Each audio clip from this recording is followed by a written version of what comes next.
Hi there. I haven't done a question and answer session in a while, so I asked you guys for some new questions. So I have a list of them. So let's get started. The first one is from Jamie, and he says, how old are you? I'm 32.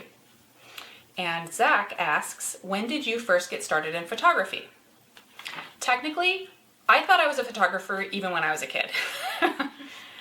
And Johnny asks, first digital camera?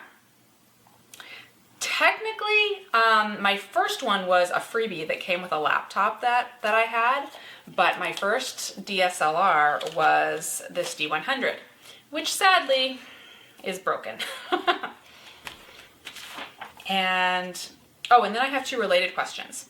The first one is from Glenn, and he says, advice for trying to shoot photos of live music performance in small dark clubs would be helpful. No flash. Thanks. And then the related question is from Star, who says, what are your tips for photographers who are just getting into nightlife photography? Well, those sort of go together because it's a similar situation. You know, you're in low light. When you're in a low light situation and you can't use flash, I like to set my camera to shutter priority and auto ISO as well, because that way your camera is just going to deal with widening your aperture to get some light into the camera, and also deal with, since you're on auto ISO, it'll increase the ISO when you need it to. It does come in handy when you have a lens that can open up to a wide aperture. But then if you can use flash, don't just point the flash at the people that you're taking a photo of and, go full blast. I suggest dialing it down a little bit so that it's not quite the deer in the headlights look.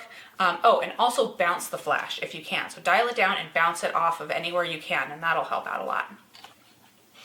Mo asks, what was your all-time favorite moment in photography and why? And he's looking forward to the answer.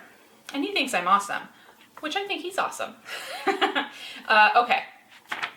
I couldn't possibly pick one moment in my photography, career, as it were. I did talk to you guys one time about a photo that I took at a wedding that I was shooting. And it was this young couple, and there happened to be a crowd of people that were going into a concert, and that was awesome. But let's go with a personal favorite. I have so many, but there's one photo that I came across actually not too long ago, and it is of my mom doing my grandmother's nails. And she used to do that every time that we would go over to my grandma's house. She would do her nails. She'd give her a little manicure, because when my grandma was, in her prime, she always had perfectly manicured fingernails, and she always told me the story about having green fingernails once when she was in her 20s, and it was St. Patrick's Day, so she had these Kelly green fingernails. And anyway, at the time, I didn't think much of it when I took the photo, because it was like normal, like my mom always does grandma's nails. But now when I see it, it really just reminds me of like my grandma and her nice nails. So that was definitely a favorite. Randall asks, what is a good starting point for camera settings for portraits? It depends on your setting.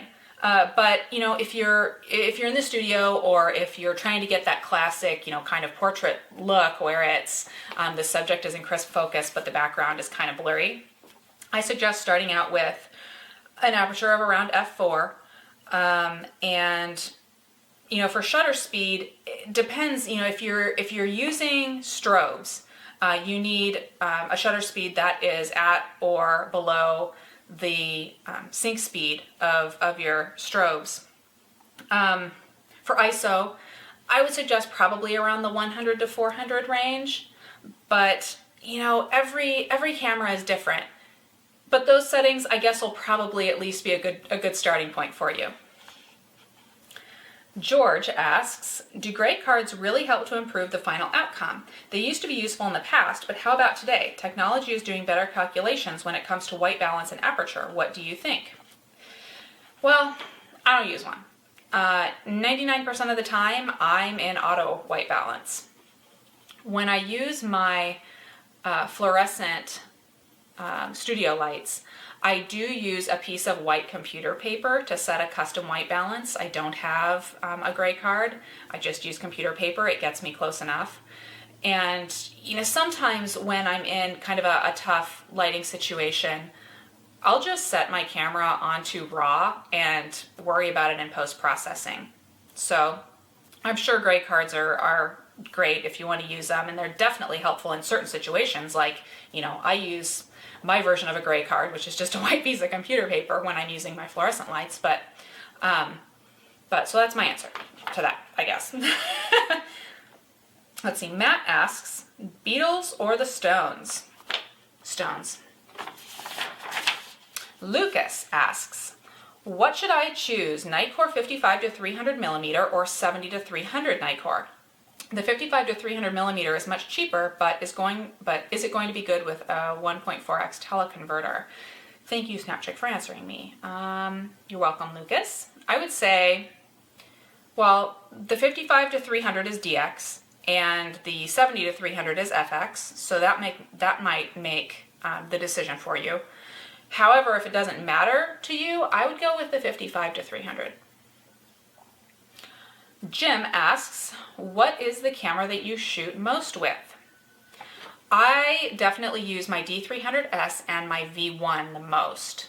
It depends on what I'm doing, but those are the two cameras that definitely I use those the most right now. Steven asks, out of all the cameras you own, what is the most important camera to you? Meaning, which one do you like the most? I can't choose which one I like the most. They're like my children. I love all of my cameras. There's a reason that I can't ever get rid of a camera body. It's so rare that I get rid of one. I always say when I buy a new one that I'm going to get rid of an old one, but I can't because I love them all. They each have unique aspects that make me love them. Georgia says, advice on best lighting situations for a BBW taking pics. More light or less to look slimmer and more appealing? BBW, that is Big Beautiful Women for those of you not in the know. But I would say, it's the same with anybody. There's no one lighting, situation that is going to be the, end all and be all of a beautiful portrait. However, let's see. I would say, to be safe, a good shadowy, low-key, dramatic photo with very moody lighting is an easy way to hide anything that you don't want to hide, and definitely highlight anything that you do want to highlight. So that goes for anybody, though. And Ben asks, favorite blend of coffee and how do you take it? I do love coffee. There isn't one blend, though, that I'm really have any sort of preference to. I sometimes will drink it black. Sometimes I'll put a little bit of cream in it. I definitely don't like sugar in my coffee, though. Krista asks, Nikon D5100 or Nikon D3200? Well, it depends. Everybody wants something different. The D3200 is like the megapixel king, and the D5100, it has that cool flip out screen. For me, I would probably choose the D3200. Devon asks, when using an external flash, should I bother changing my ISO? Yes. Raising the ISO is going to keep the flash from having to work as hard, because it'll allow more ambient light in. Sometimes you might want more ambient light rather than having, a dark background with lots of artificial light on the subject. That's it. Feel free to email me more questions. You can email me at secrets@snapchick.com. I forgot my own email address for a second there. Or you can post them on my Facebook page. Search for SnapChick if you haven't found me on Facebook. And that's it. I'll talk to you guys later.